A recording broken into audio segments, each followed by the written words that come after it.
Can you tell me a little bit about the 71 Hemi cars in a row there? Yeah, those cars are owned by Tim and Pam Wellborn from Alabama, who just recently opened up their museum, the Wellborn Muscle Car Museum. Tim's passionate about the 71 model year, but his museum actually features, again, an incredible collection of muscle cars. He's got a GTO Judge convertible Ram Air 4. He's got a Boss 429 with incredibly low miles. So Tim and I have gotten along real well because of our shared passion for Mopars and the unusual. And I'm hoping to build a real long-term relationship with Tim and Pam, who are huge supporters of the show. This display of 71 Hemi Mopars is interesting because on one end you have the very first of the year, and on the other end is the very last production model year, all together. Yeah, all under one roof, and other than in his museum, you're never going to see that again. Okay, so we've talked about a bunch of different muscle cars. What about some of the other supercars? The Yenko, the motion cars, what do you got here? Well, if you were here yesterday, hopefully you saw the unveiling of the 69 Bill Thomas Nova, which is a beautiful car. Another one of our sponsors, Muscle Car Designs, was responsible for the restoration of that. And just an incredible, again, a one-off car, documented, verified, but built in true Day 2 form, exactly as it was back in 1969. Yenkos, as you know, we've got Yenko Chevelle, several of them, Yenko Deuces. We've got Yenko Camaros, 67, 68, and 69 Yenko 427 Camaros, which is another, you know, just to see any one of those cars at one time is a treat. See multiples, it's just kind of mind-blowing.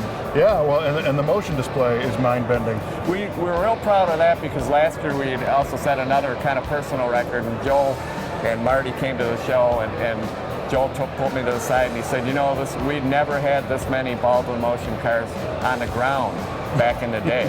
and we had 13 last year. And as you can see, this year we have 15, so we were able to once again do that. And the neat thing is, they're different cars. We don't repeat a whole lot of cars unless there's something special. We did the unveiling yesterday of Dan McMichael's Mako Shark, which has been under restoration for several years. The original guy that painted that car back in 1970 is the person who painted it recently, Gary the Brush. And so, you know, so many neat little stories and behind the scenes things.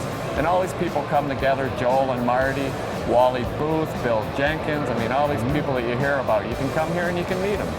And it's not all perfect restored cars. We've got a bunch of Survivor originals, right, and the Shinoda Mustang. What's that all about? You know, we were real excited about that. A gentleman by the name of John Graffelman has owned that car for many years, and he was a Ford Mustang enthusiast. He told me a kind of a funny, quick little story, too, about how that car ended up parked. When he had bought the car, I believe, maybe a couple years old, he was his daily driver. When they had a few kids, he found it was difficult to get the baby seats into the back.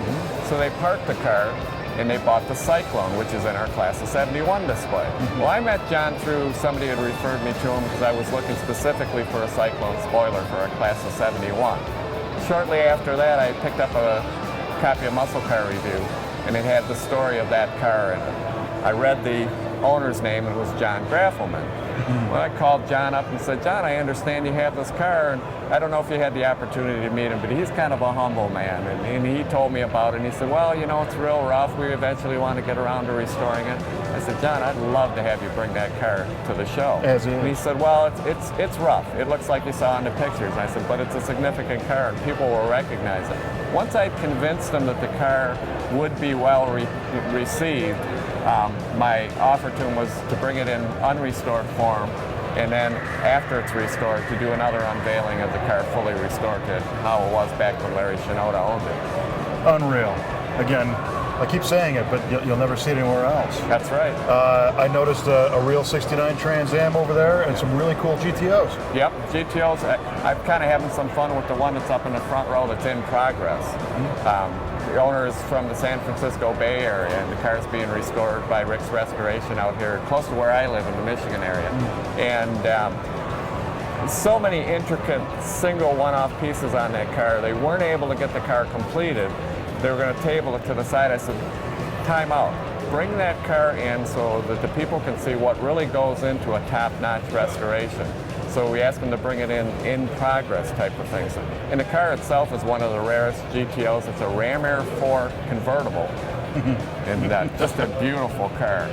Well, and the second half of the name is, of course, Corvette. And, Absolutely. And there's just a sick number of unreal Corvettes Well, and here. we're happy to say with our Triple Diamond competition sponsored by Corvette Central, we started out with that in our first year with 32 contenders. Now, to give you a little bit of background on that, to compete for a Triple Diamond Award, you must submit application to us with proof of both Bloomington Gold certification and NCRS Top Flight.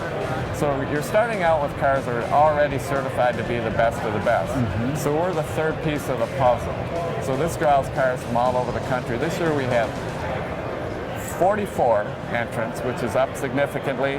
They range from 1953 to 1996. So you have a virtual history of the Corvette, all under one roof. We set them up in chronological order, so you can actually see the transitions in the body styles. And I have to mention, we had one gentleman who I've known for quite a few years who has a beautiful collection of Corvettes. He brought in 16 Triple Diamond contenders. Oh my gosh. They range from 53 to 82. Unbelievable. Well, all I got to say is this is obviously the who's who of just the best muscle cars and Corvettes around. You're like Captain Muscle Car now. I mean, and I can only imagine that, you know, this show wouldn't have been possible maybe even 12, 15 years ago without the ability to network online and reach out to owners and clubs and shows. And you know, I just got to say, I really appreciate the opportunity. We have two of our cars here, which, you know, you're a little bit nervous about coming to this crowd with things that came out of our shop, but you invited us, and we really appreciate the opportunity to be here next to Stilo and his cars in the little kind of the pro touring corner. It's a real honor for us to be in the same room with this stuff, and we really appreciate it. Well, for you to come all the way from Las Vegas right out of SEMA with two fresh, beautiful cars is kind of an honor for us also. So, and I have to thank you for your continued support, because you were on board from the beginning. And that's what it takes, is we need to get that word out to people so that they know what's really in this building. And again, I don't care if you like Chevy, Ford, AMC, it doesn't matter what brand you're into. You're going to come in here and see the very best of the best, and I promise you, next year will be even better. I wasn't going to ask how you're going to top it. We'll just have to wait and see. But I've been promoting this show since day one, and it's not because for any other reason that it is what it is. I mean, you can't go wrong by coming here. So, Bob, congratulations again. Thank you. And thank you. Thank you, Kevin.